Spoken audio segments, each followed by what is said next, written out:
everybody, welcome back to Hawkwind's Radio Picture Show. Good to see ya. My name is Jack Dwyer. And I'm Jay Smooth. We have such a great show for you guys today, as always, every Wednesday, right here at Q4 Radio. Again, for those of you just tuning in, welcome to the show. We are a show for artists, by artists, for Chicago entertainers of mediums of all different kinds, whether it be musicians, filmmakers, artists, puppeteers, spooky people. We've had a lot of spooky people on the show recently, and we're just, we're always having pro wrestlers. Yeah, we're looking into getting some pretty cool features on the show. If you know anyone who's interested in being on the show, send them our way. Have them slide into our DMs. Any social media account. If you know any of us personally, just reach out to us. If you got my if you have a dog that can do cool tricks, we'd love a dog that does cool tricks. Just let us know. We'd love to feature different artists. So if you're looking for a platform to promote your art and whatever it is you do, Hawkwinds would love to be that platform for you. Hell yeah, dude. Yeah. How was your weekend, Jack? It was good, man. Happy birthday, by the way, Mr. Thank Mr. you. Sir. Thank you. No, please stop. No, I appreciate it, brother. Thank you. What did you do on your birthday, bro? I had a lot of fun. I was pretty chill for a Tuesday, and I had told my girlfriend, I'm like, girl, I just want a night out with you. And so we went out and went to this really, really nice restaurant over in Des Plaines. Nice. And then went to the Des Plaines Theater, and we saw Vampire Circus, which was incredible. I love vampires. I love circus, and the two of them together were phenomenal, as vampires you can imagine. And circuses? Holy fuck, dude. And it was cool because at one point they actually brought my girlfriend Jasmine up on stage, and she had to pretend mime that she was riding a motorcycle with the clown master of ceremonies. So a clown stole my girlfriend on my birthday. Again, some things just never change. No, I guess not. But it was a blast, man. We had a really good time, and I'm very thankful for all the friends and family I have in my life. I felt very loved.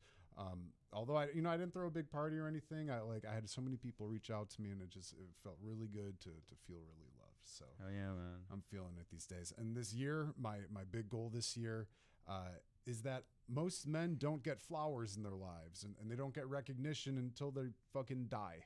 And I want to change that because I think people should get flowers while they can still smell them. If you appreciate somebody, if you admire someone, if you love them, send them flowers. Send them flowers. Let them know. I mean, flowers metaphorically. You know what I mean? No, literally. Well, or literally. A bouquet of flowers. A bouquet, yeah. A bouquet is always nice. Edible arrangements, even. No, even please sponsor us. Yeah, please. Even just a nice gesture of hey man, I see what you're doing. Real recognizes real. I want to work with you. I would love to collaborate. Let people know that. And I don't think a lot of people get that recognition or that kind of that sense of hey, what I'm doing is actually kind of cool. So if you vibe with somebody, let them know. Let them know because it's a beautiful thing. And sometimes people need it more than you think. Yeah. You could be on top of the world and still think you're fucking up. So. But you could also be at the bottom and people think you're killing it, Life's all about perspective. It's all, yep. It's all perspective, man. Yeah, but other than that, no, I'm just booked and blessed. This Saturday though, I have a pretty big thing that's happening.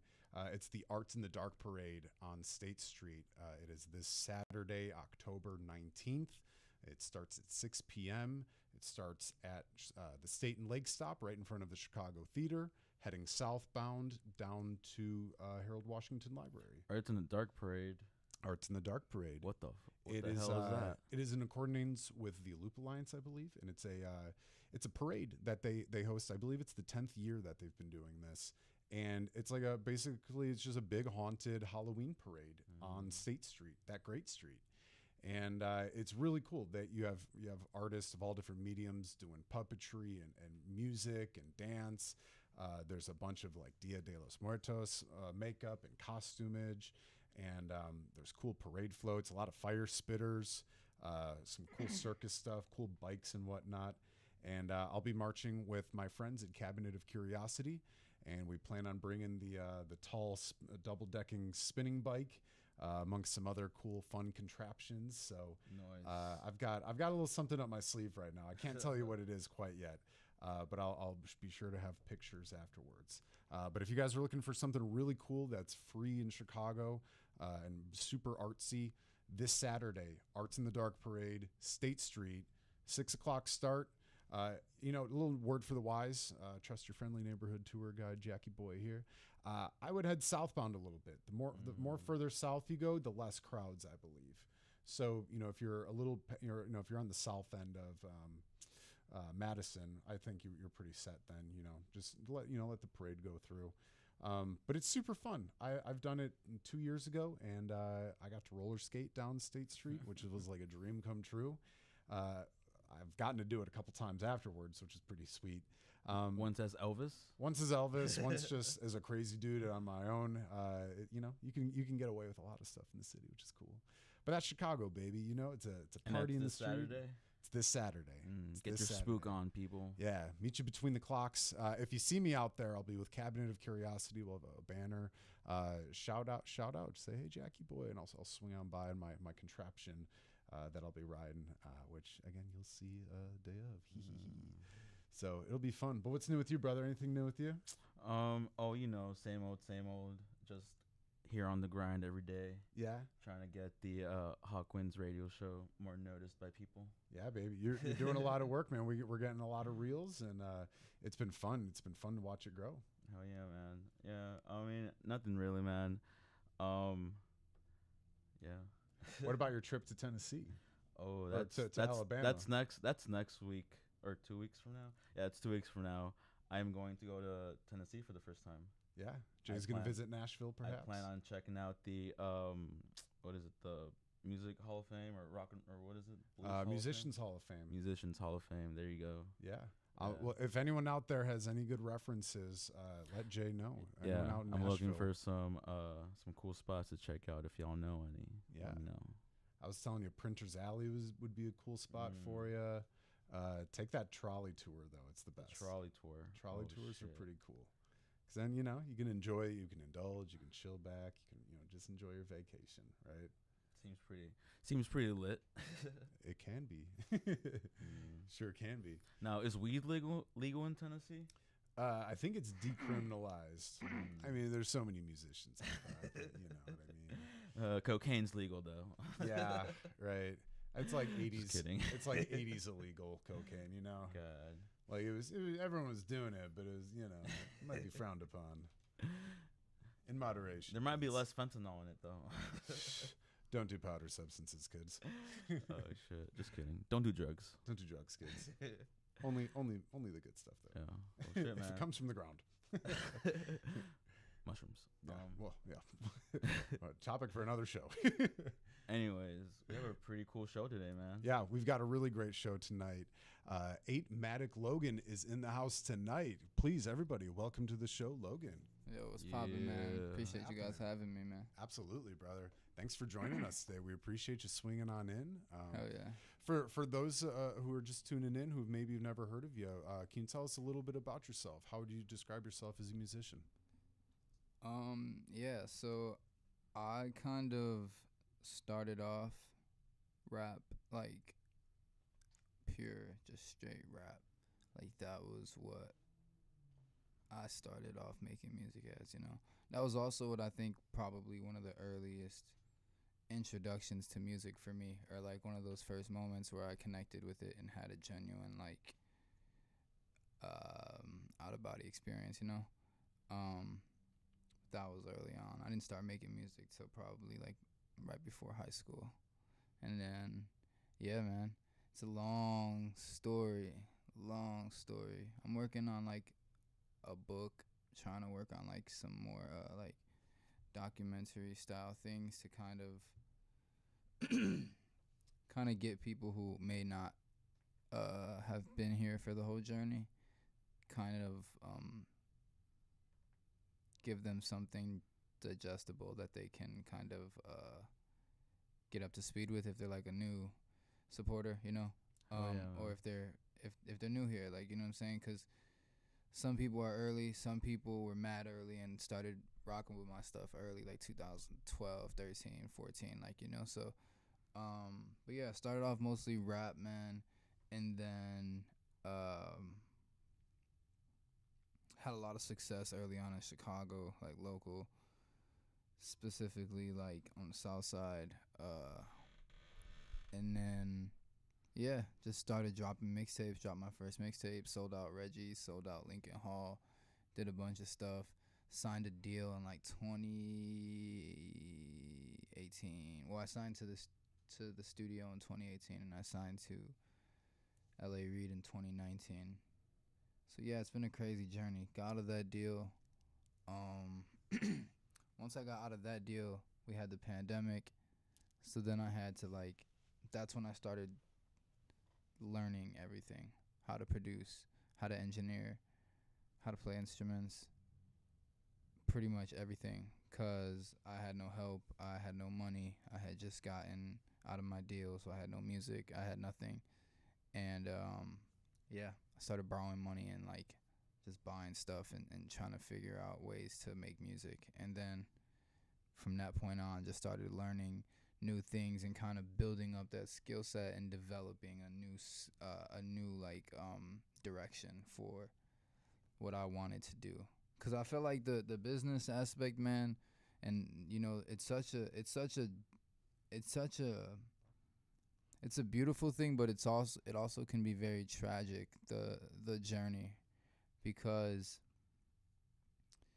I mean, you see it all the time, even with like famous artists who reach massive success and then they meet like a tragic like they have like a demise somehow, whether it be dying or like just losing their mind, going broke or whatever, you know. So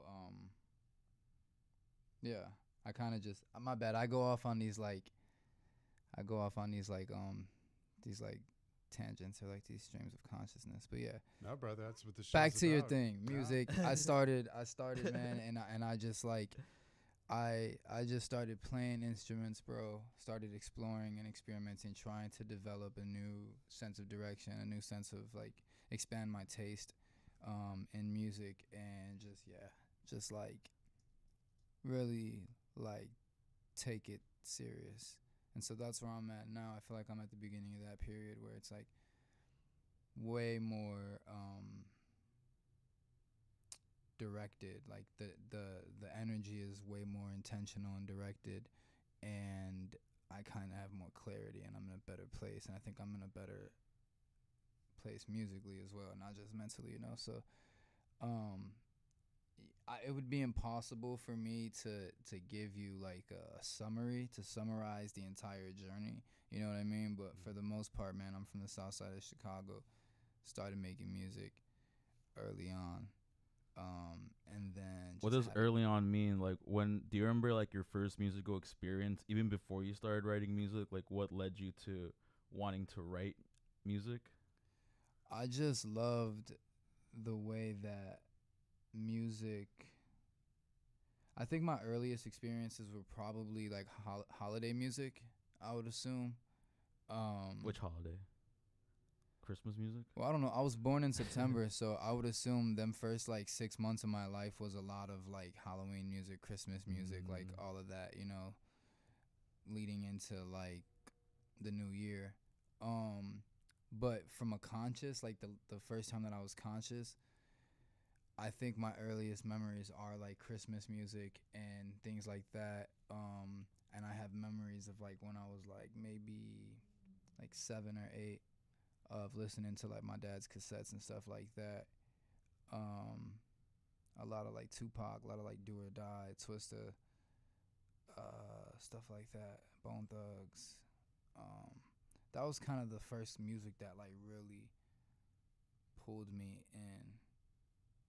Cause you know, as a kid, bro, in Chicago too, you hear a lot of music, like, Yeah. you know what I mean. And I grew up in, I grew up mostly on the South Side, but mostly like in Little Village. So there's like a lot of like Mexican and like Spanish music everywhere. So you just hear music all the time. You know what I mean?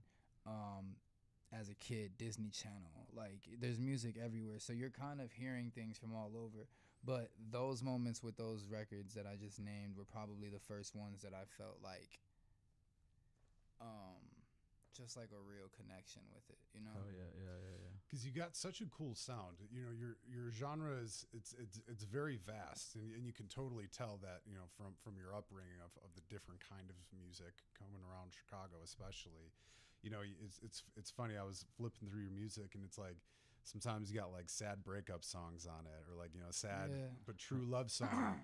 And then like the very next one sounds like, you know, like the hit song of a new action film, you know. Yeah. Which, by the way, adding a bunch of them to my workout playlist. So Oh, I'm God. very happy I discovered you, Hell brother. yeah. Hell yeah. You know, how would you describe your genre in that sense? Because you are a mix of a lot. I don't like to label it or categorize it. I just feel like I'm in a place right now where I'm just creating from a very true source of like excitement and inspiration, and it's formless, it's shapeless, you know what I mean? When people do ask me like to say like what genre, I say really like what I'm pulling from is from like, obviously rap will always be a bigger element than probably anything else, because that's just like where I started, and that's probably like, that's just my first, you know, entry point to music. But I pull from like folk music, I pull from grunge, punk, I pull from like new metal, I pull from classic rock, I pull from like blues, jazz, country. I know I'm forgetting some stuff, but pretty much, you know, I'll listen to something, and if I like it, I'll if it moves me and I'm inspired by it, I'll find something I could take, you know, or like pull from it. Earlier, I was describing your music kind of as like sad boy music. What do you think about that? It's crazy because like some people say it's emo, but like emo just means like emotional. Like even with like pop, right? People say, "Do you make pop music?" And it's like pop is it just means popular. So like, what's popular culture? Like, what is pop culture? So, do I make sad music? I think I'm making music, and if I'm sad in that moment, the music is coming out sad. Yeah. I think in the future, it'll just look like I think I'm just documenting these moments, and yeah, man, I think they come from real places. I think some of them are probably sadder than others. Some of them probably are. It's all cathartic, you know what I mean? It's all like just get it out. So yeah, like, because there are some of your songs where I was like, "This is some rock and roll ass shit." yeah, It was pretty cool. Yeah. yeah, man. I'm just trying to create, bro, and like give my contribution. You know, like. Trying to keep it interesting. I want to make interesting music. Like, I want to make music that people listen to. Like, all of my favorite things are like, yo, what? Like, what am I listening to? Even the stuff that's like people, that's maybe a little bit more obscure and people might think is not good or whatever. Like, even like the early drill shit. Like, I want to be excited, you know, and I want the music to move me. And so that's the kind of music I'm trying to make. But like with my story and my like substance and my depth and me, you know. So like, but I'm pulling from like all of this stuff that I love. So. And can I ask real quick, how did you come up with the name 8MatikLogan? What does that mean? The 8 is just like my favorite number, essentially. Also like paying homage to like Kobe. And then obviously like sideways, it's the infinity sign. And what I'm trying to do is like, I'm trying to have, leave a legacy and have, an impact that, you know, lives forever and that doesn't die when I die physically, you know? So I'm trying to like do something real.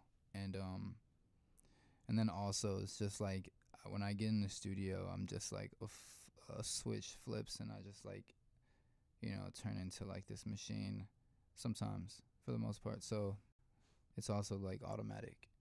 And then Logan's just like my name, you know, so. Cool. Because it is a very unique name, you know? Yeah, that's very cool. Yeah. And how do you come up with a lot of the other names of your stuff? You know, your latest album is Paradox 002, which you told us is just Paradox 2. Yeah. Tell us a little bit more about the numerology and the names you make. Yeah, so Paradox is just like this new snapshot series that I'm creating of these albums. It's like it's an anthology series. So from project to project, it's gonna be different. It's gonna sound different. The themes will be different. The instruments, it's just gonna be different every time. And I want to create almost like a file cabinet. I want my music to kind of be like a file cabinet with these Paradox albums, and they're documented in that way, you know, where you kind of get the snapshot of what I was making at that time. And I'm kind of just pulling from different approaches, man. From an independent release strategies standpoint, I'm trying to emulate, you know, something more modern, like Future or NBA YoungBoy, who's releasing at a high volume, at a high clip. Future more so, and this is no shade to YoungBoy, but Future is like high clip and like high quality, whereas YoungBoy, you're getting so much music, so it's, you know, inflating the numbers, but there's only like a couple true hits, whereas Future, I feel like everything is just like straight gas. So I'm trying to do that, or trying to emulate something similar to that, but that's just more so from like a release standpoint. My bad, I completely forgot what the hell the Well, question actually, was. going to what you were saying, like the release. So we noticed a lot of your songs are about 2 minutes long. Is that like strategical, or is that like just you just write 2 minute Okay, yeah. songs? So like back to the Paradox thing. That's what we're talking about. The songs are short, man. I'm just trying to be cognizant of the cultural zeitgeist. Like, what are the times, right? I don't want to drop 7-minute songs because it's not.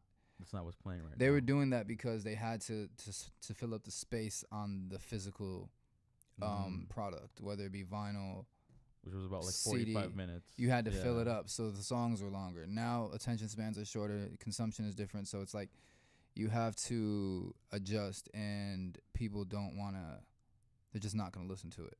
So I'm trying to find that sweet spot.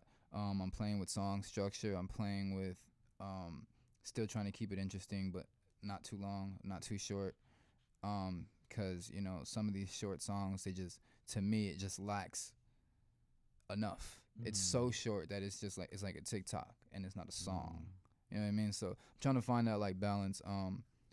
So yeah, like having that quality. You probably get more plays when it's a shorter song too, right? I mean, strategically speaking, yeah, on a playlist, right? For sure. I guess it depends if they're like streaming your music. One play is still one play. So if they're not going to your other music, you're only getting that one play.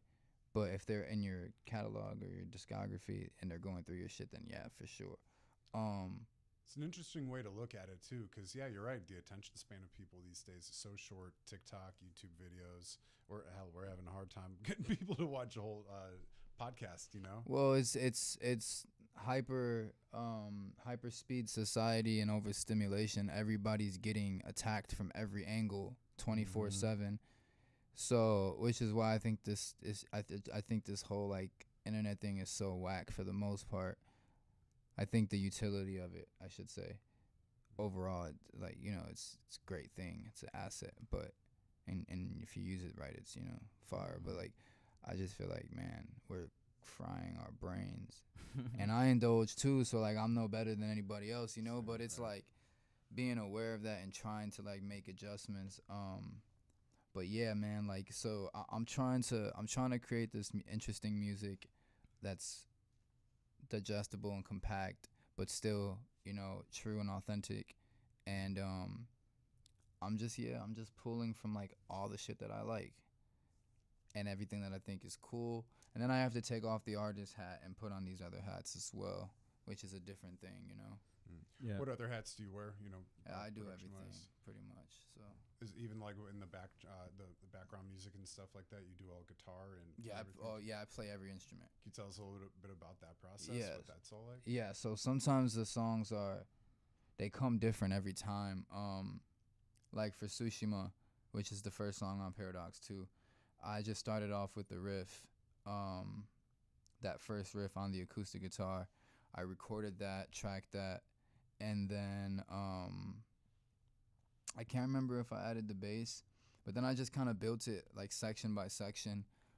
Then I added the distortion, the distorted electric guitar, kind of took it to a different place, brought the drums in. And so it's different every time, but like for that song, that was kind of how I did it. It started off as an acoustic idea as I was just like rehearsing, and then yeah, I got inspired, loaded up my laptop, recorded the first riff, and then just started building it from there.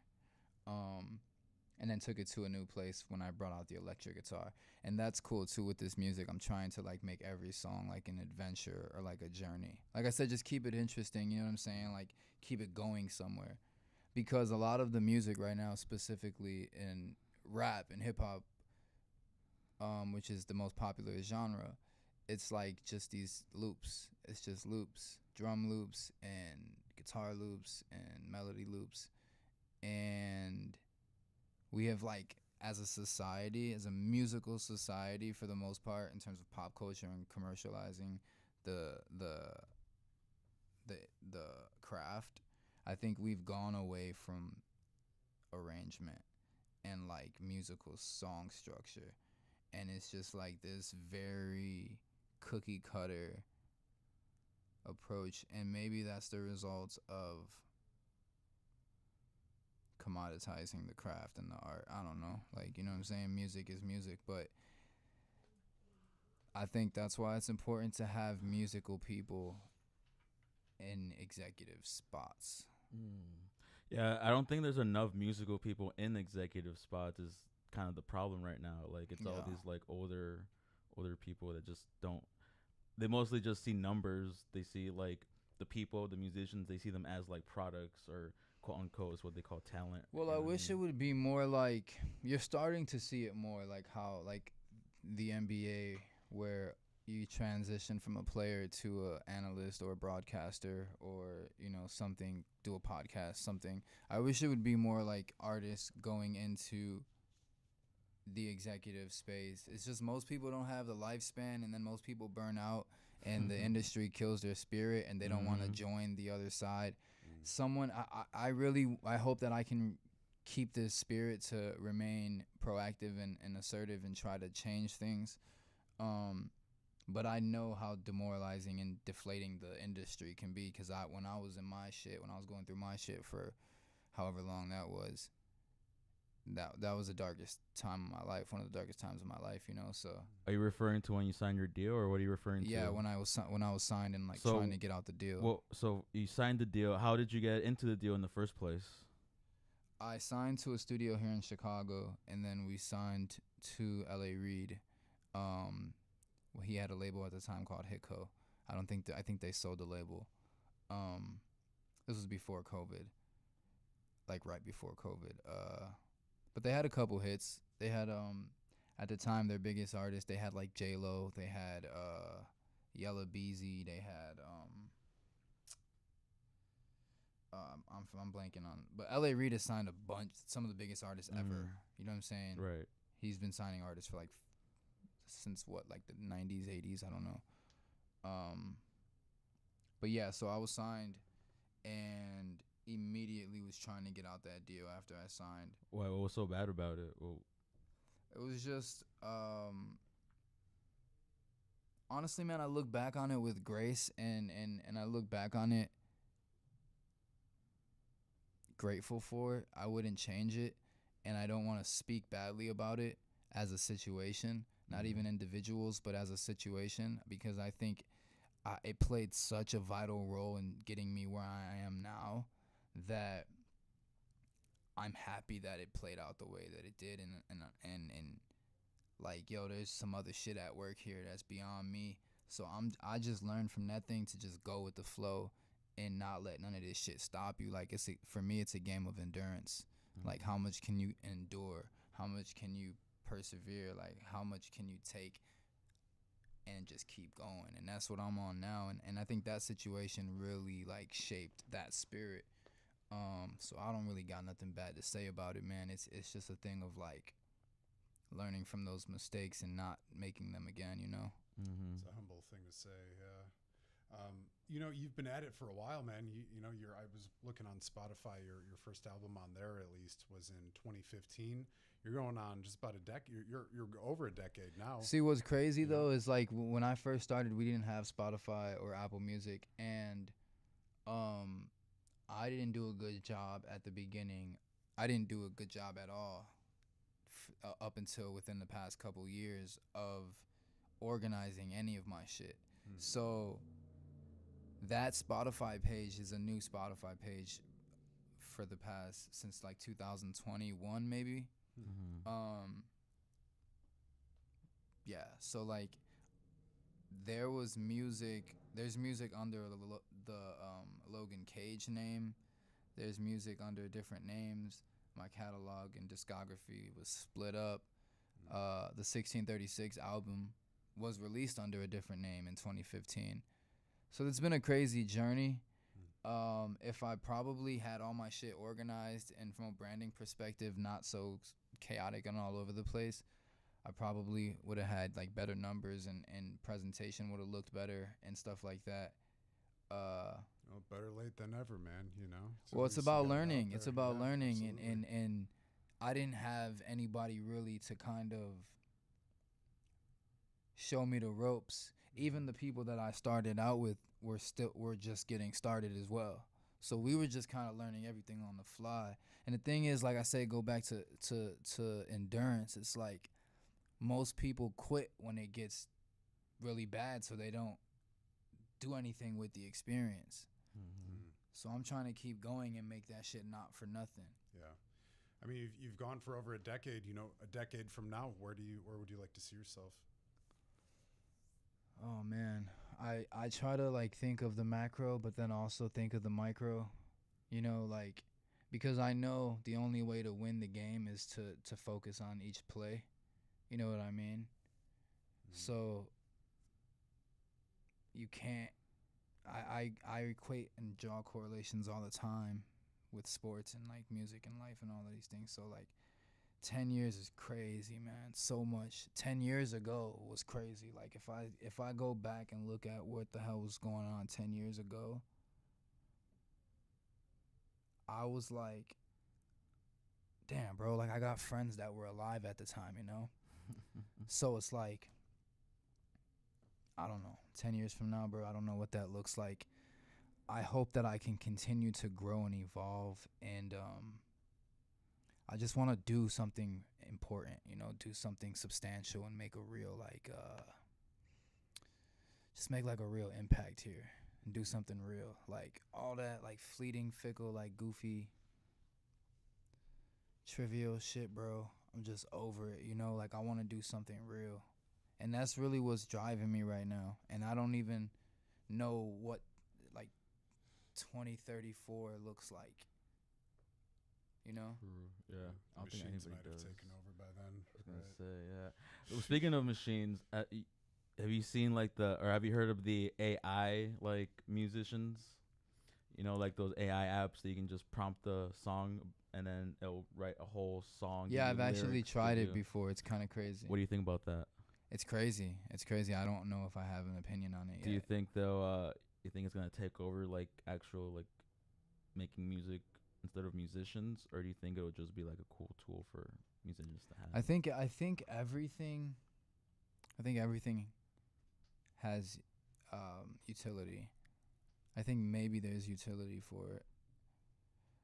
I want to listen to humans play music. I don't want to listen to a robot, you know? Same. I like when humans act like robots sometimes, though. like Daft Punk or like Kanye, you know, stuff like that. Like Kanye. But yeah, man, I think whatever. It's in its infancy. It'll be whatever it's gonna be. I think regardless of GP, we should protect artists though, and our image and our likeness and our, you know, our IP. But yeah, I don't know. I don't have an opinion on it yet, man. It's really wild because we rack our brains on it all the time. We ask guests on the show what they think. The song I made the song that I asked it to make was a fucking bop though. They're good. It's scary good. We did a theme song for the show, but before I showed Jay, I'm like Jay, this might crush you a little bit. But I'm just gonna show you because this is just a thing, you know.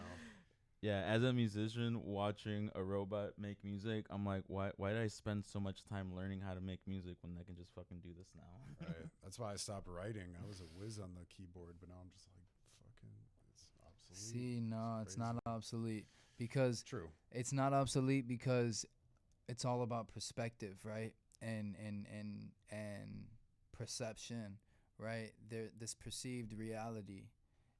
It doesn't really exist, bro. This is all controlled, and if this electricity shit goes away, which is probably never gonna go away, but like if it goes away, Well, you have no fucking skills. Most people, you can't do anything.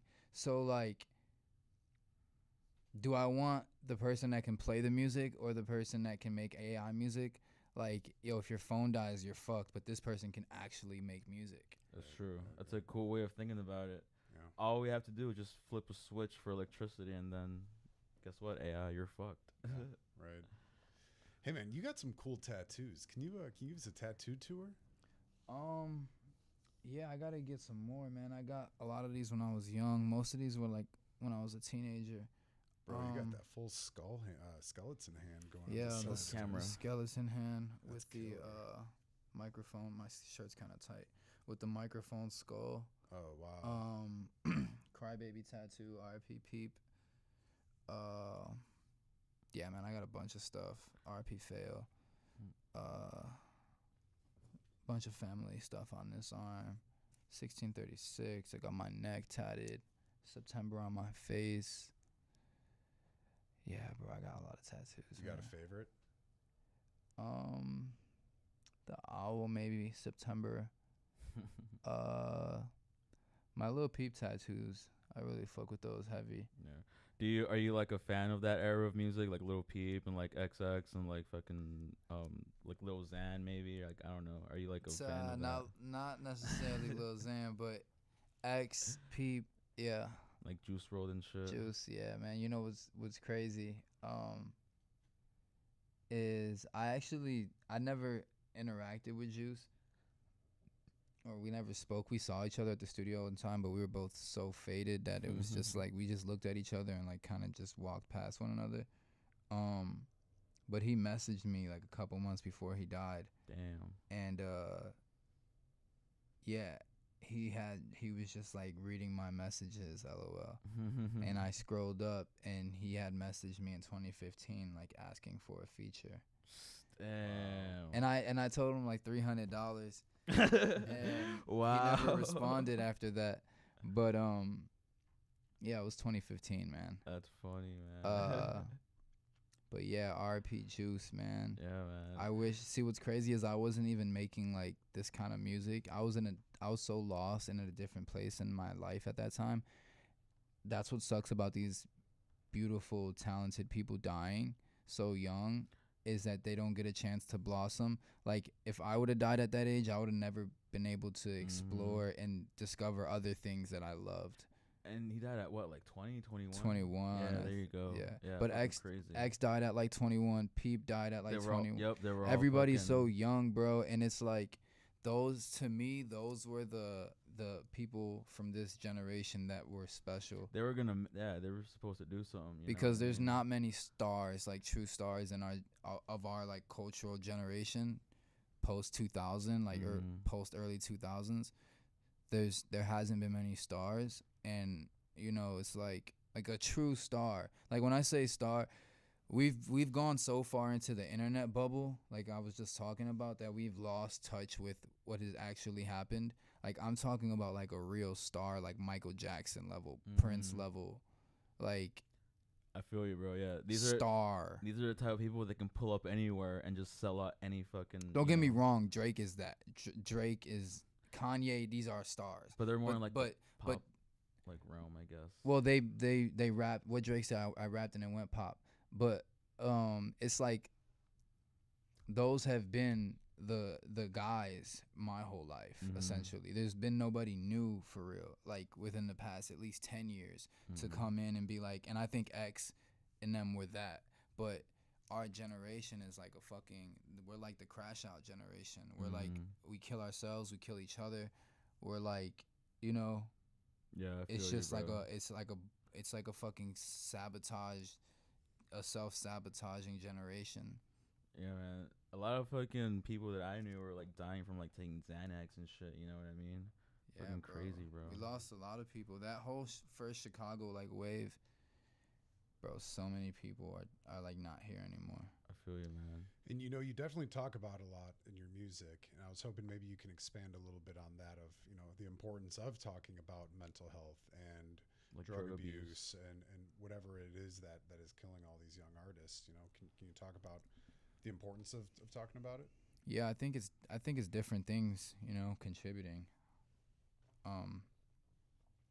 So I think it's so nuanced and so hard to like really grasp, but nobody needs me to tell you how important like mental health is and mental well-being is, you know, like especially in this day and age, like everybody's struggling for the most part in some way or in some way, shape or form, you know, like everybody's going through their own little thing. So I just think for me as an artist, man,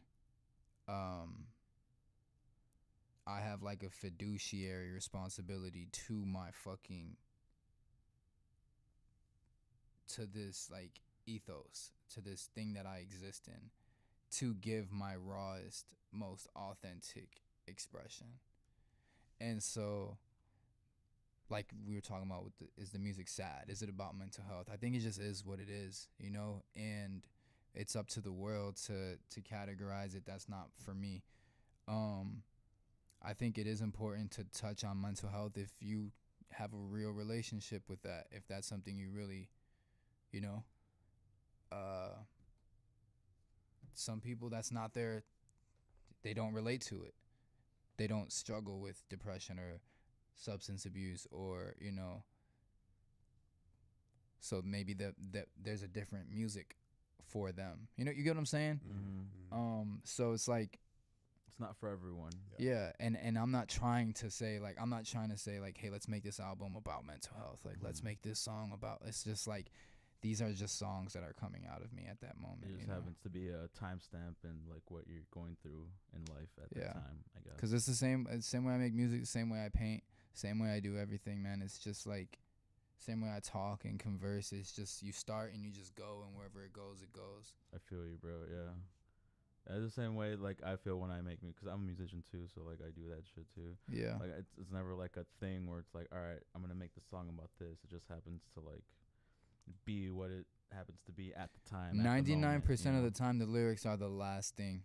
Yeah, that's very true. Yeah, very true, man. Like the lyrics are most of the time the last part. Very seldomly will you get a lyric that sparks the whole idea.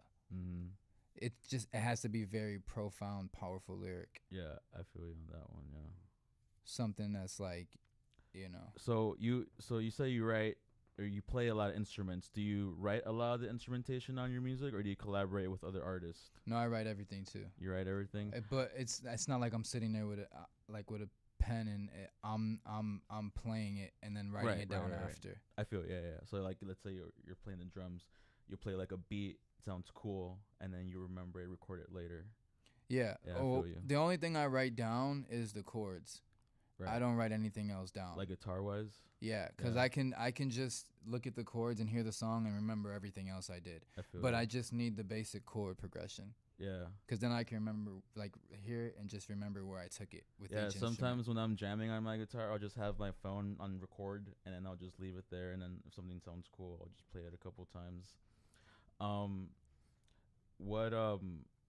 What's your writing process like? Do you start with the guitar first? Do you start with like drums first? Do you have like a melody that comes into your head sometimes? Like, what's that like? It's so different every time. I'm in a place right now where I'm just not forcing anything.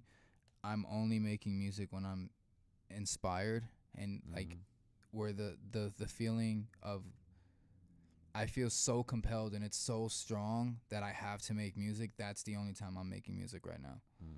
And that's when you're getting like the most driven results. You know what I mean? Where it's like you're unstoppable. You know what I mean? That's how it feels. It feels like nobody can get in your fucking way.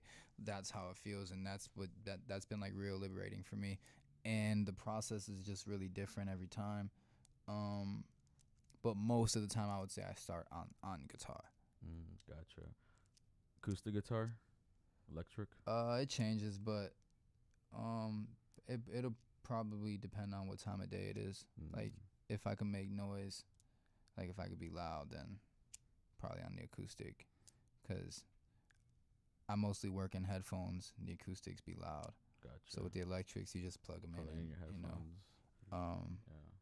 Yeah. Are you a gearhead? Like, what kind of guitars do you have? I'm turning into one, man. That's the crazy thing is like. What kind of what's your setup like when you play live? Let's get a little rig rundown, I guess. I'm not gonna lie to you. I don't have a crazy rig. My pedals are a Helix HX Stomp. So I like the Helix, which has like pretty much everything you could ask for in terms of like pedals and cabs. You know what's funny? I use the Helix. Yeah. Yeah, I use that. Dude, it literally has everything. Yeah, so there's so many things, and then I just download presets for like shit that I'm in. So I use the HX Stomp for my guitar pedals, and then for vocal processing I have a Zoom V6, some shit like that. I think. What kind of guitar? I have a couple. I have a Taylor for my acoustic. I just bought a Strat, a sick ass Strat, but I wish it was American, but still fire. I just bought I bought my first Strat, and then I have the Kurt Cobain edition Jaguar. Oh shit, that's cool. Yeah, super sick. Hell yeah. Yeah, hell yeah, bro. Dude, that's nice. My godfather got me that shit. So that was like that. You have these moments where like they're like these like marking points where you can remember exactly what was going on at that moment, or it's like a pivotal moment where something shifted. Like core memory, pivotal moment, yeah. And when he got me that guitar, I don't even know if he knows it, but when he got me that guitar, that's in my mind, it was like, okay, now this shit is even more serious, because I didn't have nice guitars. I didn't have nice instruments. I had like shitty ass cheap gear. And when he got me that, I understood now what it felt like when you play an instrument that makes you feel something. Yeah, it's always a good feeling, man. So that's what that changed everything for me. And I was like, all right, I can't do like.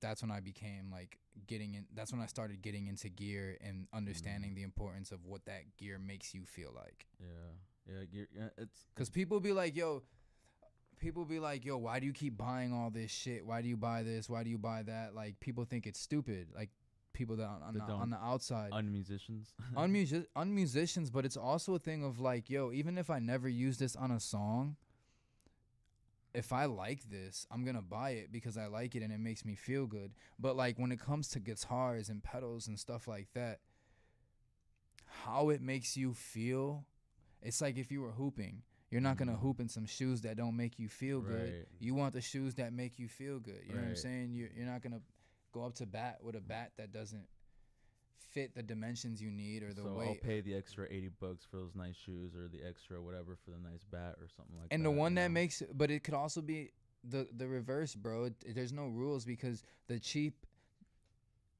fucked up shit could probably be the shit that makes you feel something. That's true. Like, you know what I mean? Like, for me personally, I like making music in a little bedroom. I like that more than the studio, than a professional studio. I feel you, bro. Because of the way it makes me feel.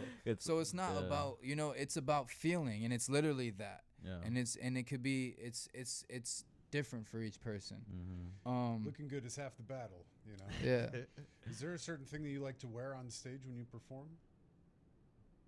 Outside of the man. Again, it's just about feeling, bro. Yeah. It's all intuition, man. It's just about what does that feel like? What feels like should be, appropriate for this moment, and that changes on a moment to moment basis. So like you're just going. I'm trying to live in this like perpetual, constant flow state. Like when I look at my shit, bro, and if I had to like write it down on paper, I'm gonna write it down. if I had to write it down, like I approach my life and my music as if it was like produced by Rick Rubin.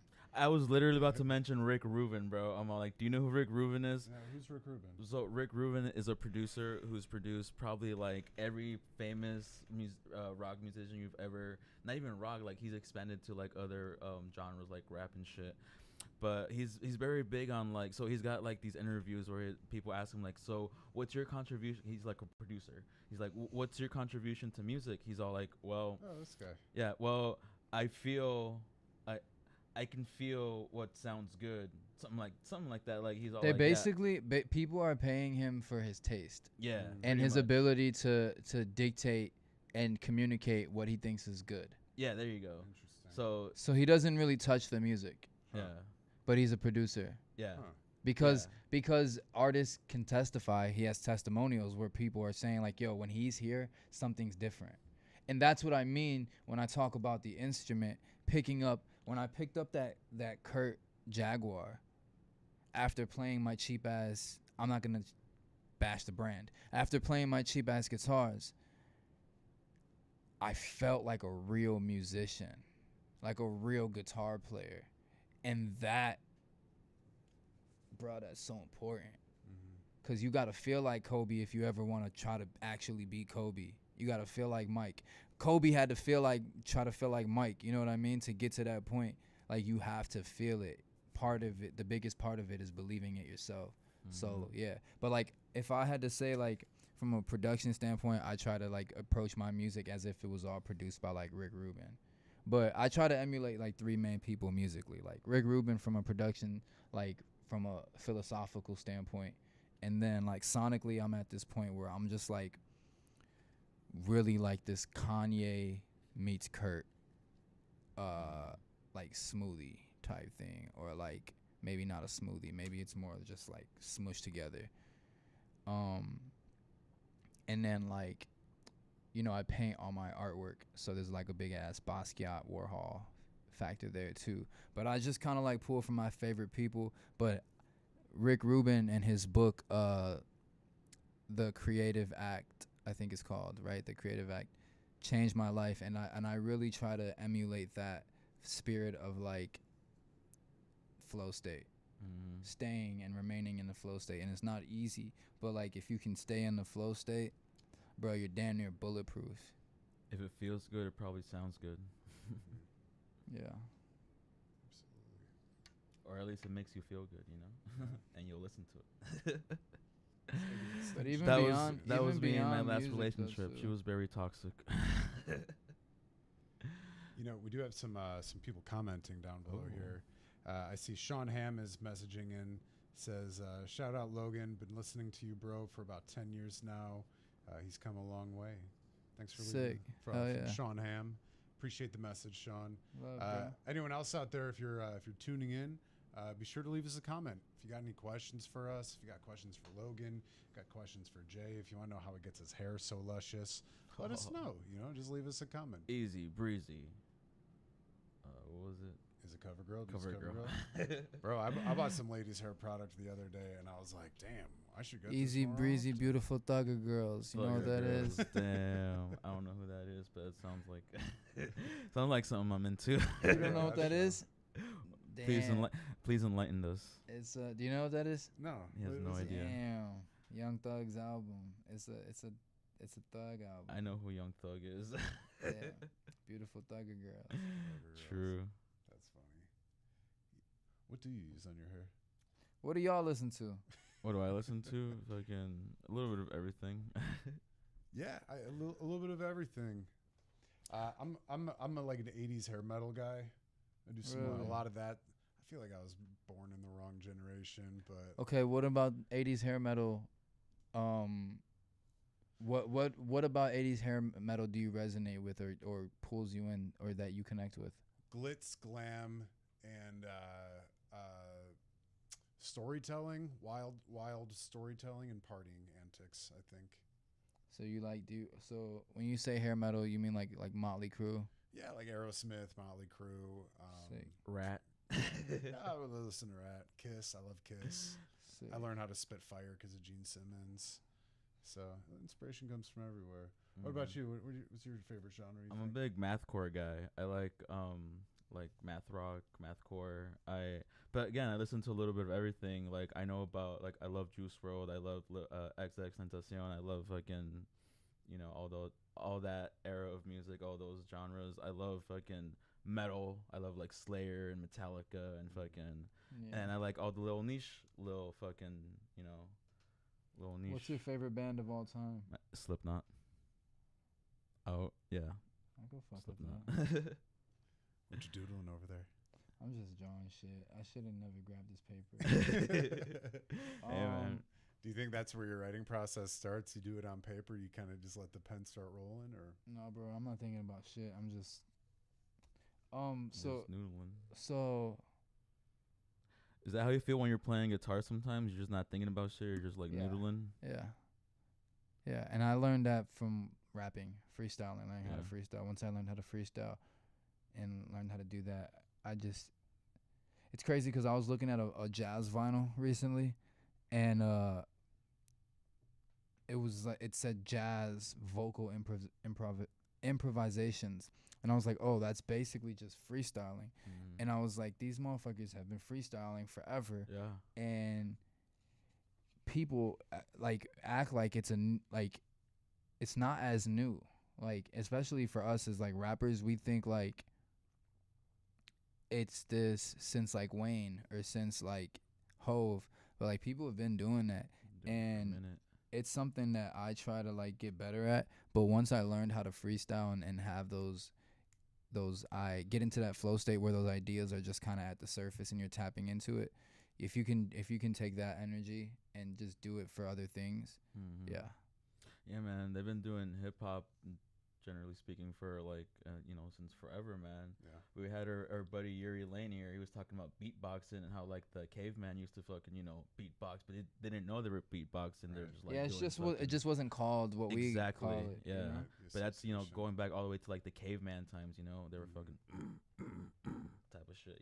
Music has been around forever, bro. Yeah, dude. It's fucking Something crazy. Music is communal, and it's a language. Like before we developed, I'm sure, I don't know, I've never read anything about this, but I'm sure before they developed language to speak, they probably communicated with rhythm and like through cadences and shit like that, which is basically music. Sure, drum lines, letting people know. So do you produce your own music too, or do you go to a producer and shit? No, I do everything. Yeah. Everything. Literally it, everything. Everything. You're Produce DIY it, artist. mix and master, distribute, collect, literally everything. Literally, there's nobody else touching anything. That's from the wild, moment. Man. That's cool, from man. inception to like when you pull it up on your phone. That's cool, man. That's really cool. Hell yeah. So how did you learn how to produce your own music? just I'm an autodidact, bro. I taught myself everything. So internet, going back to my point earlier with like the internet could be a bad thing or it could be a good thing. I use it for educational purposes mostly, and I learned so much shit because the answers are all out there. But yeah, what did you ask me again? How did you learn how to produce your own music? Oh yeah, just the internet. Internet, like just trial and error, spending time. So are you currently signed to any management or any labels or anything? And would you or would you not, and why not? No, Or I'm why? 100% independent, man. I own my masters. I own all my publishing because I play everything. So when you buy my music, all the money comes to me. When you buy my merch, when you come to my shows, all the money comes to me. So support local artists, guys. Buy and his I'm trying merch. to help other artists kind of. I'm trying to develop a blueprint or like a system or build like this infrastructure that I can kind of just give to other artists, you know. Yeah, kind of like a blueprint, like you said. Yeah. That's cool. How like what does a blueprint look like for an artist to like make it, I guess? Well, I don't know about make it, but I'm talking about Or what are you talking about? from a standpoint of like distribution, collecting your publishing, like kind of being as resourceful as I can as an independent artist to like help people navigate that space to the best that I can help. You know what I mean? Mm-hmm. Like, cause if you don't know how to collect your publishing, no one's gonna actually go out of their way to help you. You know what I mean? So like, what I'm trying to do is just like give people the answers to the questions that when I first started I didn't have. You know? I feel you. If you were to go back in time and talk to yourself when you were first getting off, you know, what would you tell yourself? How would you encourage your younger self? Or what would you forewarn your younger self? Man, don't sign no contracts. No, I wouldn't say anything, bro. Just rock out. Just rock out. Just go. You're gonna figure it out. Mm. Cause it's all for a reason, bro. I really believe that. Even this shit right now, even coming here and the chances of me running into Morgan outside and bringing her in here, like that's why I invited her up here, because I'm like, none of this shit is an accident, bro. Everything is happening for a reason. We don't know why.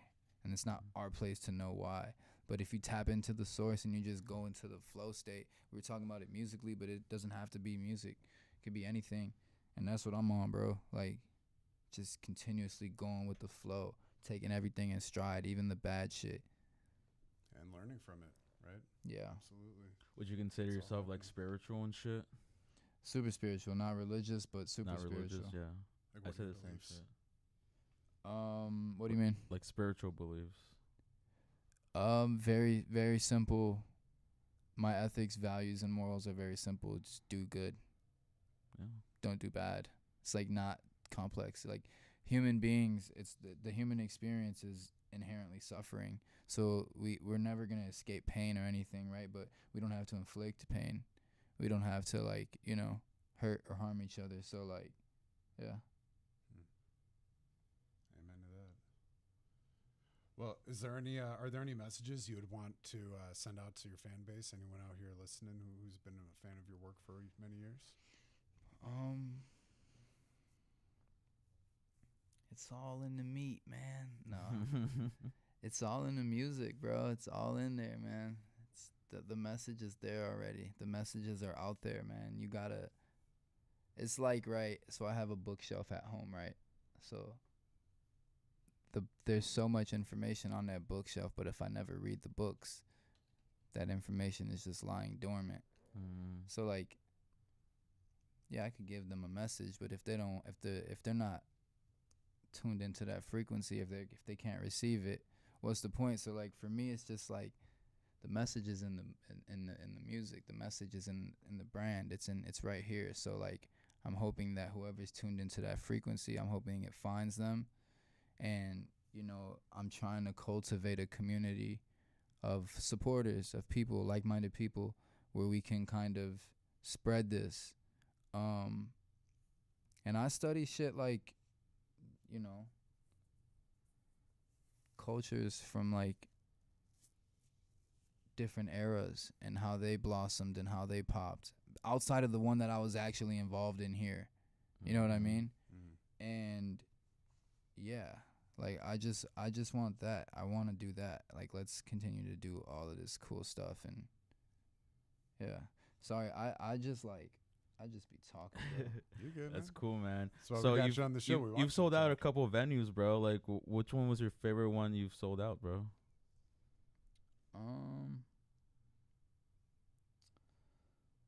We did Reggie's one time in 2015 where we did it. We sold it out or packed it out twice in one night. That was cool.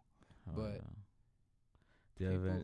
People, man, all of this shit is cool, man. But like I'm just like, I'm over it. Like I'm looking forward, and I see like footage of like, you just look at footage of like Woodstock, right? Or you look at footage of like the Reading Festival, or you look at Wembley, or you look at the benefit they did with Queen and all of them. Like, I'm trying to be grateful for the journey, but what's happened has happened, and selling out Reggie, selling out Lincoln Hall, even doing the shit we just did at Shuba's. Like, I'm appreciative for all of this stuff, and all of them are their own things, and they're special for their own things. But I'm so looking forward to the electricity of like 20,000 people, 30,000 people, 50,000 people. And it's a thing of like, yeah, we can get on this stage with all these people and turn up and play music and get excited and get, but like playing those other songs, the songs that hit people in the heart with like 20,000 people, that's what I'm excited about. So like I'm cool with like all these like local small underground shows, and like it's very important to grow and you know what I'm saying, touch people from all levels. But I'd be lying if I didn't say that like what I'm most excited about is the scale of which I can take it and impact people. Like, yeah, man, you're definitely on your way there for sure. I want to sell out stadiums, bro. You know what I mean? Like when I watch dude. Kanye shows, I'm like, yo, dude, what? Like you get goosebumps just looking at it. Like, fuck, dude, that could be me one day. And I've never toured. So like, I've done a couple big shows, but I've never toured, and I've never done any like real big festivals. Should get on that, bro. I'm trying to figure that out. But I really believe in that field of dreams shit. Like if you build it, they will come. So like, oh, for sure. For me, I'm trying right now. I'm focusing on developing the music more, developing the live show, and getting to a point where it's so undeniable that those moments they're not just being talked about, they're gonna be happening. You know, like 20, 30, 40, 50,000 people. If you were to get brought on a tour right now, who would you want to open for? I don't. This is off the top because I don't know who's touring or if anybody's even actually touring. It doesn't have to be like your dream, I guess, your dream tour opening slot for. I would like to tour with.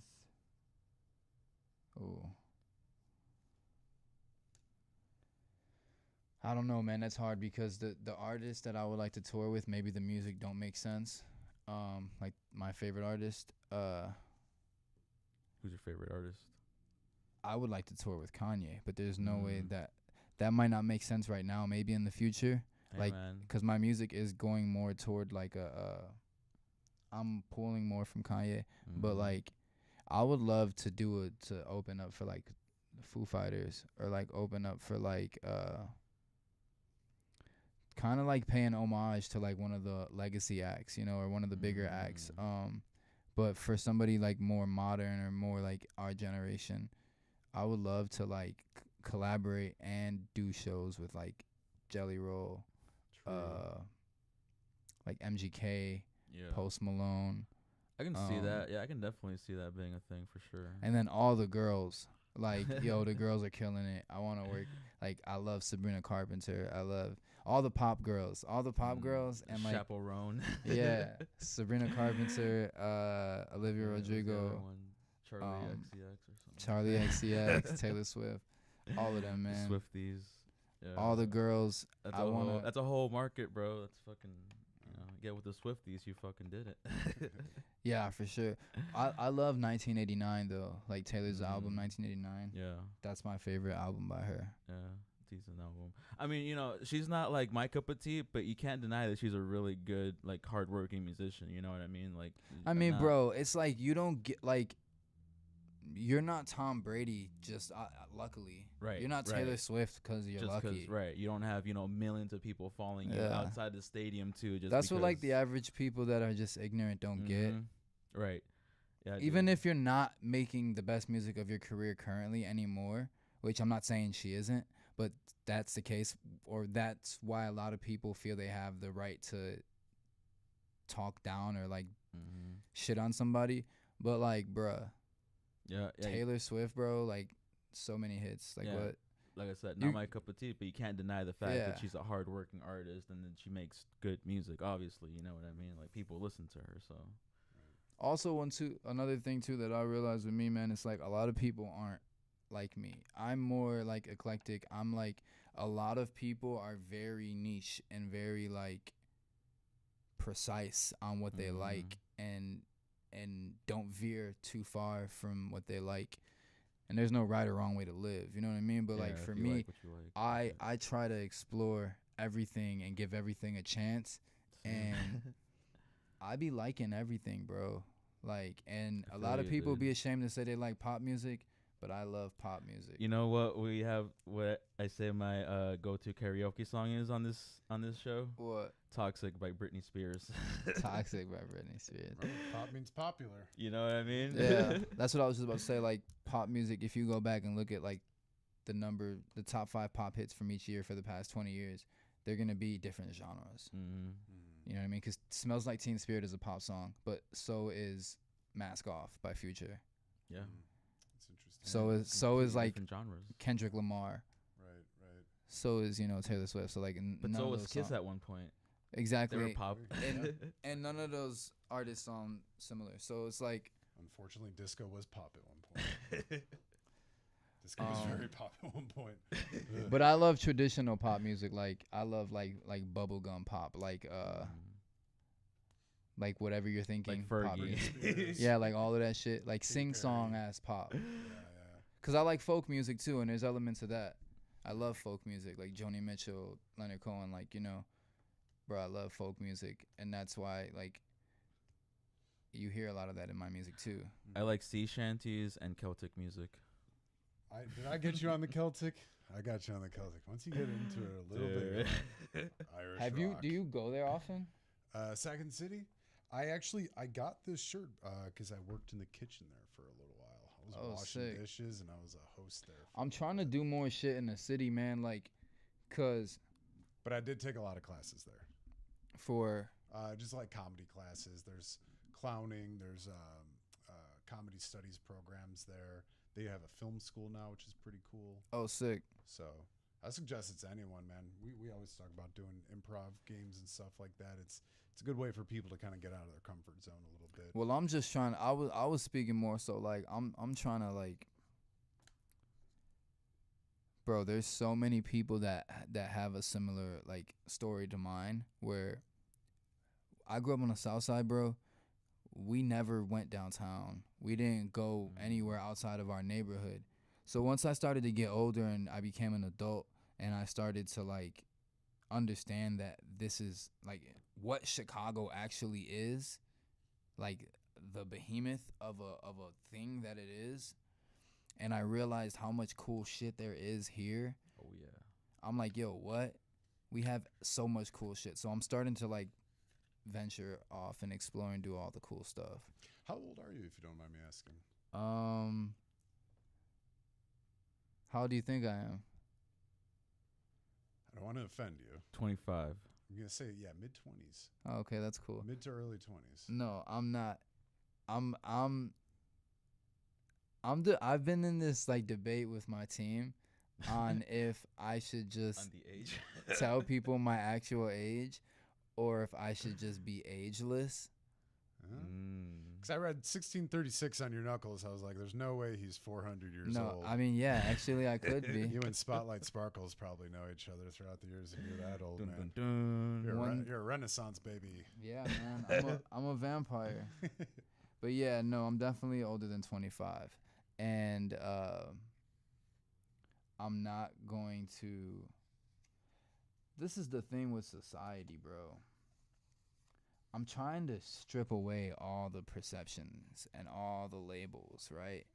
So, like, when they call me a rapper, when somebody asks me my age, or when somebody says, like, even the ethnicity stuff and stuff like that, it's like, why? Why? Everything. It's just like, why? And what my take is that most people genuinely mean well, but they're just trying to conceptualize you, or they're trying to fit you into their concept of the world and your little role in that, you know? But I don't like that shit anymore. Like, I don't like people calling me a rapper. I don't like people asking me my ethnicity or my age and asking, you know, getting an answer and then making a whole bunch of generalizations or judgments about me based on that. I'm like, how about you experience me and then you like, and then make a decision or a judgment off of that. Same way My with the apologies music. for asking. No, it's not even But you, bro. You're very wise though. For It's you know, not even what to about say, you. Yeah, no, it's the same thing with the music too. Like, because I've get asked this all the time, shit like that, shit about what genre are you making, and it's like, yeah, I love that there's questions being asked, but let's get beyond the surface. Let's get beyond the what genre is it, and let's start like actually, you know what I mean? Like, because that's all we do. We're so surface level as a society. We want to identify it, categorize it, box you in, and move on.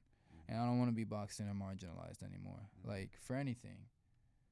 You know, and I guess the reason I was asking too, because I was just I guess I was curious as to like when you got out of the neighborhood and started venturing into the city. You know, what were some spots you like going to? You know, what are some places in the city that you felt I you just as an artist? started exploring the city, bro. Like just started going to like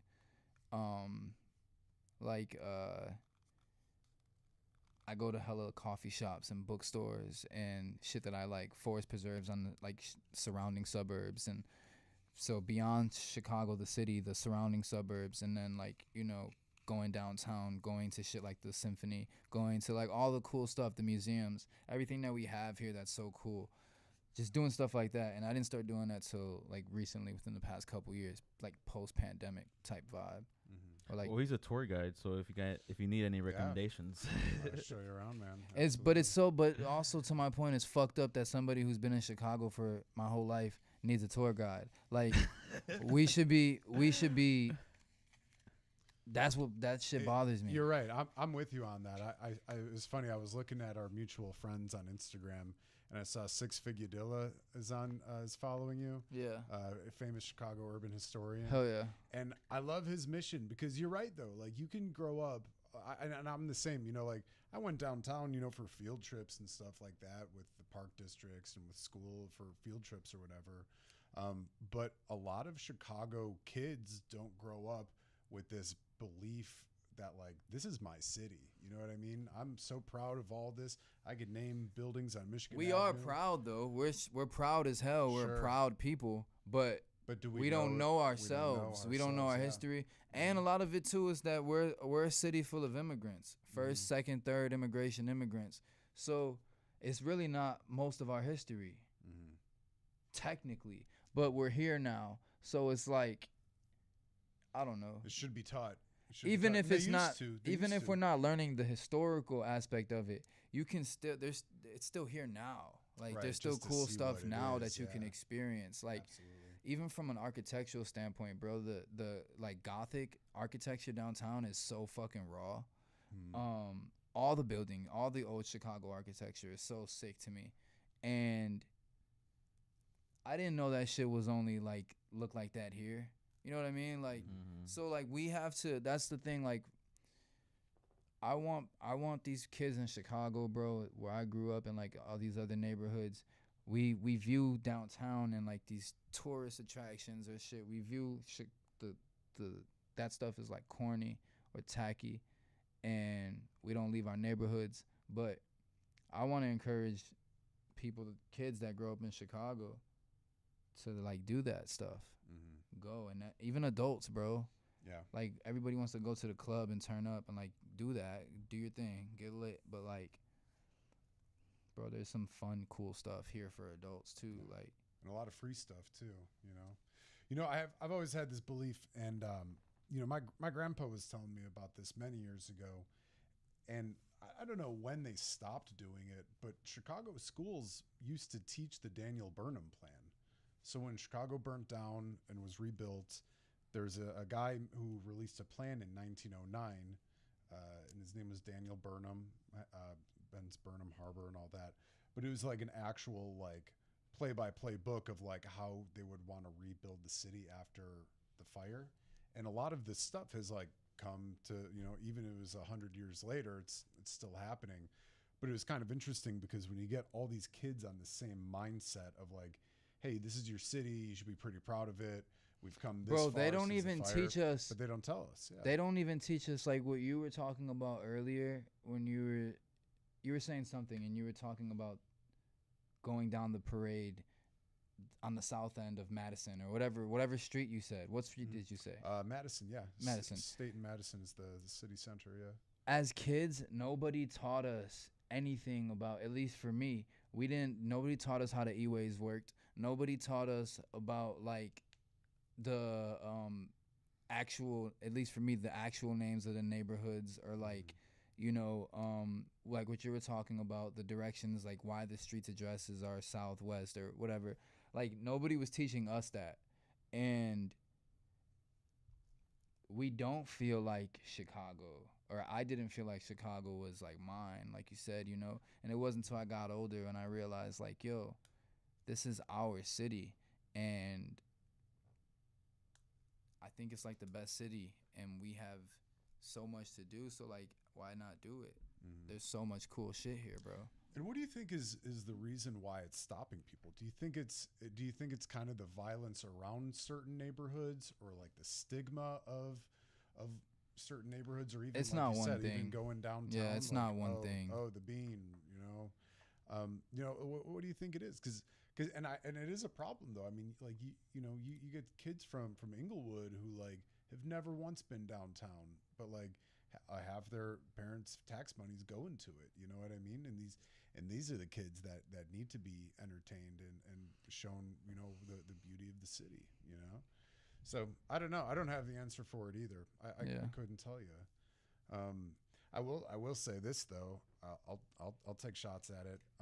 Rahm Emanuel, former mayor of Chicago, he shut down a lot of the programs for youth of Chicago, like the after-school programs. They used to do like lock-ins at the park districts and stuff like that. And this fucking guy took all that out. And now, When was he the governor? he was mayor of Chicago. Or mayor, I'm sorry. From I think he ended in like 2008. It was like right before Obama got in office, I believe. True. It was somewhere around there. But he shut down like a lot of the after school programs, and everything that like helped Chicago kids kind of be Chicago kids going downtown. Like they used to have like recreational basketball meetups every single weekend in the city throughout the summertime, and even in other seasons. But yeah, they shut it down. And you know, and then But Chicago that's when too, crime kinda man. sparked up. You know, people Chicago- weren't having that love. Chicago, I feel like people, and I hate politics, bro, but I feel like politicians always view things from an idealistic standpoint, and we detach from the realistic aspect of it. And I don't know, man. I just feel like people, I don't know. Never mind. We don't have to get political. No, I'm with you. Yeah, politicians just suck. Yeah, but it's a shame because it's, you know, it's something that the power should go to the people. People should have more of an opportunity to see their city, to enjoy their city, to have some fun in it. And Yeah. when you take away that association of this is our city, that's when bad shit happens. That's when people don't take care of stuff. You know what I mean? Well, it's a shit show, man. Yeah. It's a shit show, but like we deserve so much better, and it's not like Chicago is a beautiful place, but we have so much darkness, and that shit is not gonna go away, especially if you understand energy. It won't go away anytime soon. Like actual people are getting murdered all the time in the same space. It's like it's becoming a big vortex of like negative energy, because that energy doesn't go anywhere. You know what I mean? So beyond the politics, it's just all around the board. It's a tricky situation, you know. And I wish I had more like answers, but they're not paying me to solve these things. They're paying people to solve these things, and those people should be, you know what I'm saying, doing that shit. But I feel like my music is my contribution for now, and I really want to try to bring people together.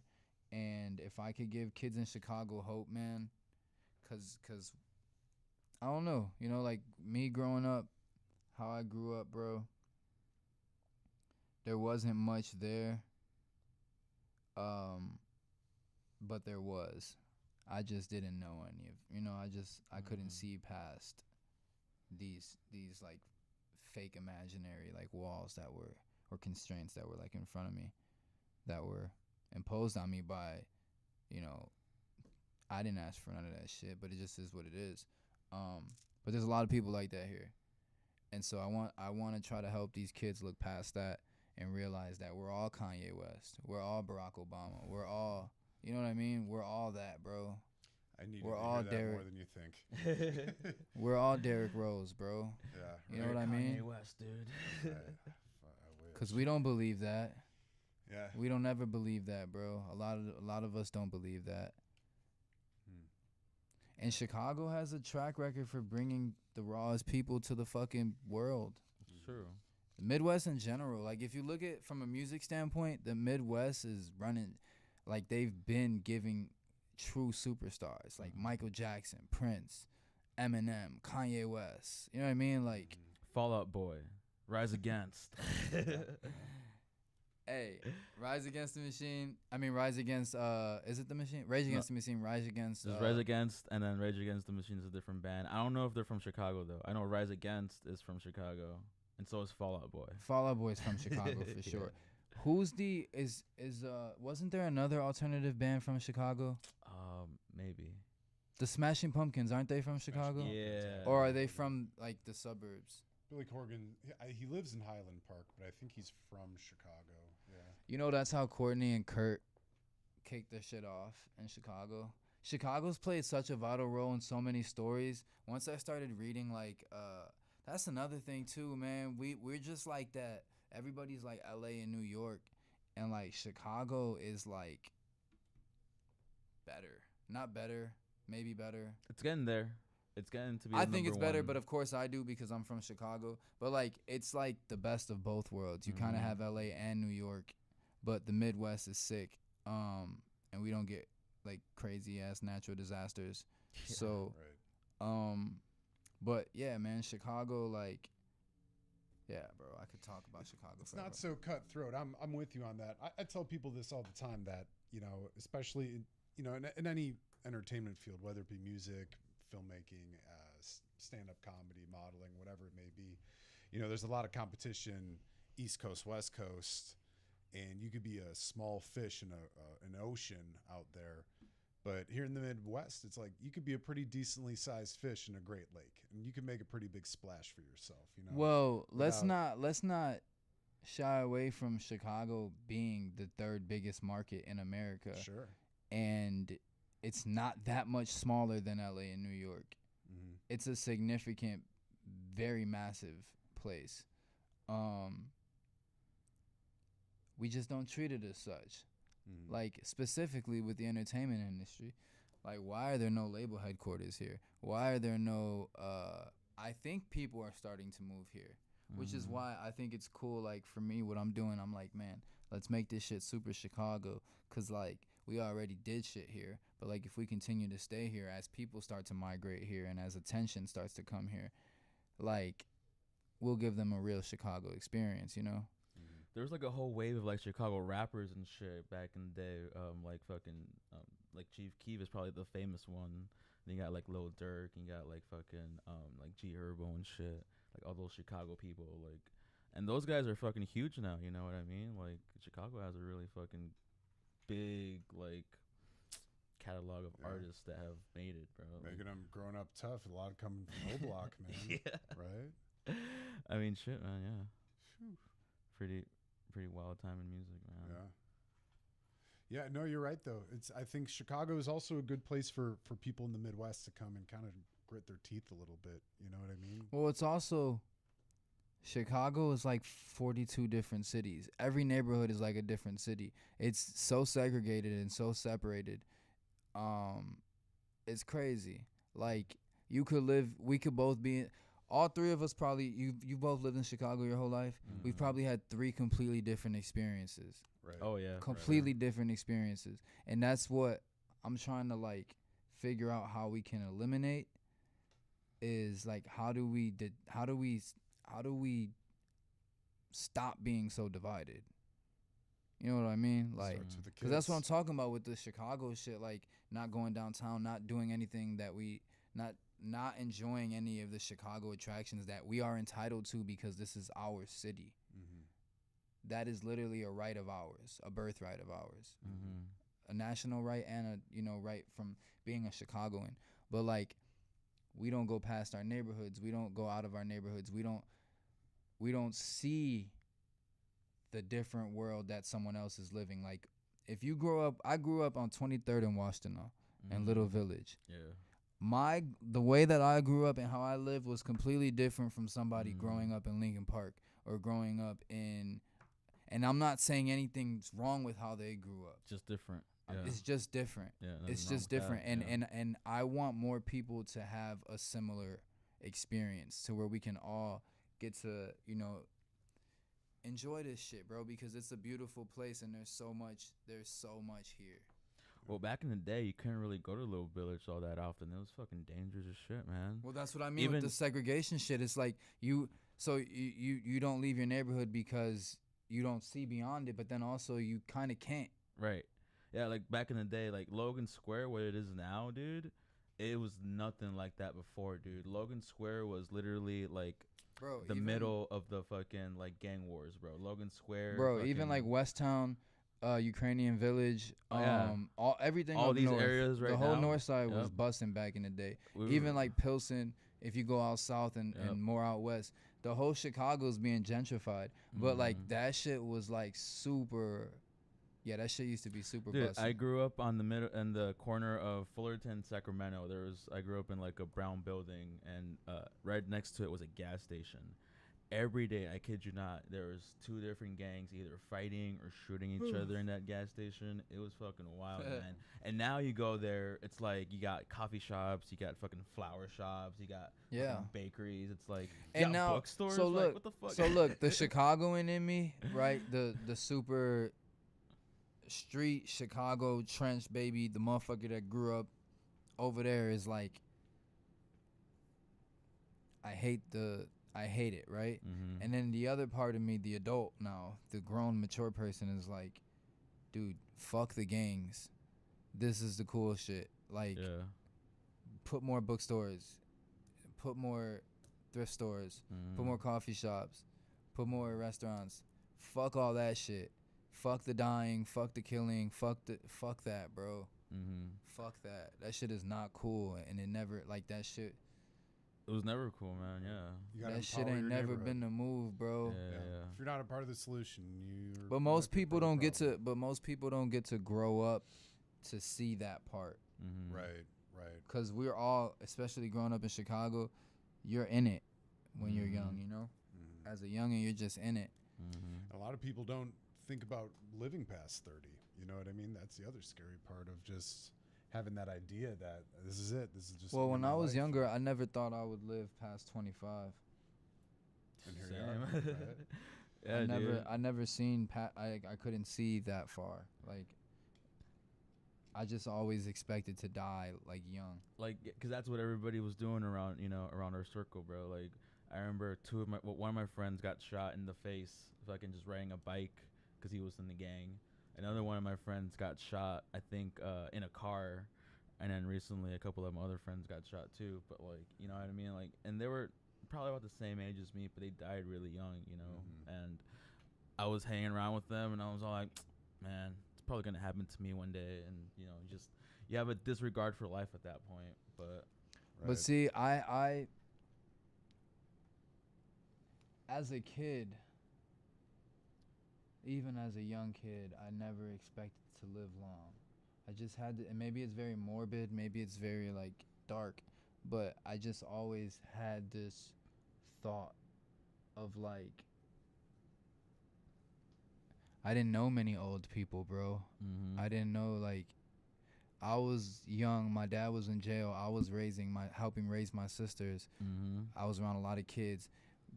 you couldn't see that far. Like I Yeah. thought like in real life, bro. I always thought that I was gonna die before 25, and then I had a midlife crisis or identity crisis when I got to that age, and I was like, yo, what the fuck? We call I'm it a not quarter gonna life die. crisis. Like I'm not gonna die. We don't even know if a quarter. That going back to that age shit, we don't know if that's a quarter life. Like they telling us what our life expectancy is, bro, because they whatever. Cause they literally put shit in our food so we can die earlier. Yeah, bro, we supposed to be living out here, G. We're not supposed to be dying this. We're Mhm. not supposed to be dying at 30, 40 with cancer, 50 with cancer. Like, Well, that's the whole like not to get too political, but that's the whole like government thing. You know what I mean? The big pharma and all that bullshit. Yeah. They want us to buy fucking pills so we can get hooked on them. yeah. And they That's want. why I got a book coming out, too. I don't know when it's going to come out. It's called Xanax Betrayal, but, like, I'm on some, like, I'm on some, like, fuck big pharma, fuck all of this shit. Dude. Like, I'm just like, bro, the same approach that I take for the music as like an independent artist trying to empower artists and support artists. I take that same approach with everything. You know what I mean? And then even with like writing my book, and they better hope my hands are fucked. They better hope that I don't ever get into a position of real influence and power, Mhm. because I'm gonna shake shit. Like, they're not gonna be fucking with us like that. Like, we Mhm. can't just let them keep fucking with us like that. But that's another conversation. Oh man, I had a whole swarm of questions now. What are some things you'd like to change about the world? I don't know, man. That's a crazy question. If you were president for the world for one day, what's one law that you would pass? I would just like de facto just end all the wars, like immediately. Just say Mhm. all the wars are done. Everybody's on a truce. Yeah, nobody's dying anymore. True. I just think I think a true utopia might not be attainable, but like the option to love is always there. And I think we need to choose love more, you know? True. That's the only thing I would change about the world. But I feel like I'm doing my best to do that, because all that we can control for real is our contribution, our reason, choice, what we do. I'm like super into stoicism, so like I'm worrying about what I can do in my contribution, my effort, and you know, if I try to lead by example, people may or may not, but hopefully they will like emulate that, you know, like, and just lead with love. Cause I feel like that's what we need, bro, especially in Chicago. Yeah, for sure. Right, absolutely. True.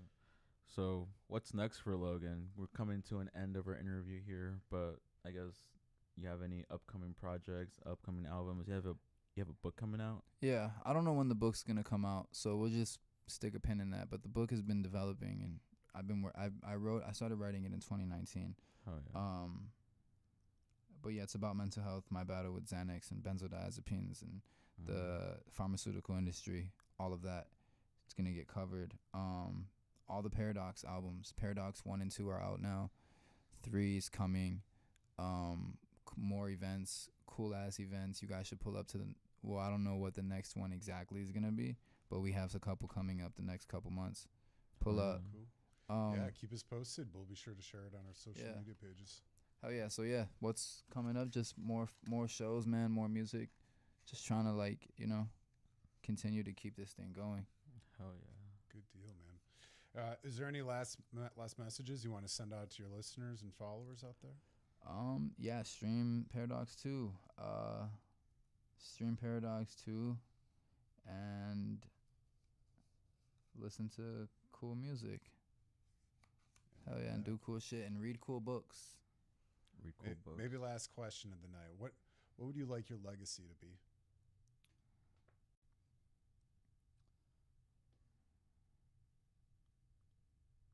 I don't know. I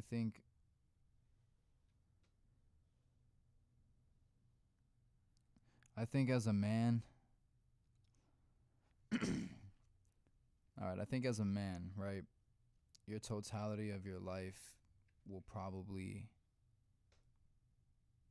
be viewed as your legacy, but your legacy is way more, or the duration of your legacy is longer than you think. So I don't know exactly what it would be, but I hope to have a long-lasting impact. I hope I can have some kids. I hope I can, touch as many people as possible, that they spread my music and that they keep my name and my message alive long after I'm here. And I have no idea what that's going to mean. I hope it just means to be true and authentic, and people know that, like, I really tried, like I gave everything that I can while I was here. Like, that's important to me. And that,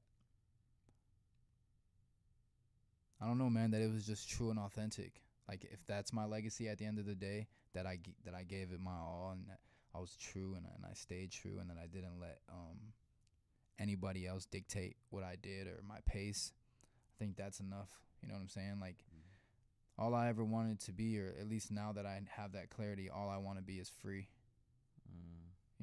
So, like, if that's my legacy, then that's It's a good message. Hell yeah. It's a good To message. die a free man. Hell yeah. Absolutely, brother. Absolutely. Well, cool. Well, what do you say we wrap this show up, you guys? Hell yeah. Hop on out of here. Sick. 8MatikLogan, you were the man. I was really looking forward to our conversation, and you were everything and then some, my friend. Man, thank you guys for having shocked us me today, brother. So absolutely, we wish you nothing but the best of luck in the future, and keep your nose clean, and keep your head in the game, brother. And you're gonna go a really long way, man. Sincerely. You're an incredibly humble man, and you're very smart. Really smart dude. You're very driven. Thank you, man. And you're very unique. You have such a unique sound and just aura about you. So, you're a genuine human, and we really appreciate you coming in, brother. No, thank you guys for having me. Hopefully I can stop by again soon, and maybe next time play something, or but yeah, thank you guys, and thank you for the kind words and the love and support, man. It's very necessary. And it's not taken lightly or for granted, so I appreciate it so much. Absolutely, man. Thank you, man. Yeah. Thank you. Hell yeah. Cool. Sweet. Send this on over to us. Yeah, well, let's send it on out of here, you guys. Well, this has been yet again another production of Hawkwind's Radio Picture Show. So if anyone out there is interested in being a part of the show, reach out to us. Let us know. If you got a friend you'd like to refer, send them our way. And usually at the end of each show, we try to challenge everybody to a weekly challenge. You got a challenge for everyone this week, Jay? My weekly challenge is to just listen to more music. Listen to music that's not in your genre comfort zone. Yeah. Expand a little. Let the playlist breathe. Yeah. Have some fun with it. And be good to each other. Don't listen to Slipknot 5 hours in a row. I mean, you can if you want to. I mean, I recommend it, but do it in the gym. Do you really listen to like one genre 5 hours straight? Sometimes. That's crazy. But like I listen to different genres, so yeah, sometimes I do. If it's lo-fi beats or something, I'll listen to it 5 hours straight. Like, you ever listen to jazz sometimes, dude? None of their shit sounds the same, so you can listen to that shit for, like, a jazz. If you put a 5 jazz hours playlist. straight. But what I've noticed about me is that I like a very specific kind of jazz. Mm-hmm. That's what I'm going to jazz for. Oh, gotcha. You know what I mean? Yeah. Sometimes when they go to these other styles of jazz, I'm like, all right, I can get that from somewhere else. Like, I'll get that better somewhere else. Actually, let me stop talking. You, brother. Because I don't want to. You should look into like math rock and like mathcore stuff. Math rock. So like with jazz and shit, you have like all these weird time signatures and all these weird like just like weird like fucking shit that you do tempos and whatnot. And so it's just the name they call it, because you're just constantly kind of doing math as you're playing it, you know what I mean? Go from 4/4 to 4 to 3/4 to fucking 8/16 to whatever the fuck. Really? And it's just called math rock. Oh yeah, I'm definitely gonna dive into mathcore. So math rock is a little bit softer. Mathcore is a little bit more like we're screaming. Okay. But definitely look into it if you like jazz. And then there's Schoolhouse Rock, which can also teach you about math. Yeah. Yeah, man. It has a lot of noodly guitars. That's what I like it. The noodly guitars. We've been calling a lot of things noodly on the show lately. It's making me hungry. Well, Oh, damn, I ramen. got the rest of the Mexican food. So. well, we're gonna Oh. send it out though. You guys all have a very noodly Wednesday night. Again, thank you for tuning in to Hawkwind's Radio Picture Show. We are here at Q4 Radio every Wednesday. Every Wednesday, tune in. We got a lot of fun stuff on the horizon, so be sure to just tune in. And whoever's watching, click that subscribe button. It's Yeah. telling us you're not subscribed to us. What the fuck? Yeah, hit the subscribe The button. hell? Let us know. Let us know where you're coming from. Just one click. That's it. We appreciate you guys tuning in. Assholes. Just kidding. All right. Well, we're out of here. You guys have a good night. Take care. Peace.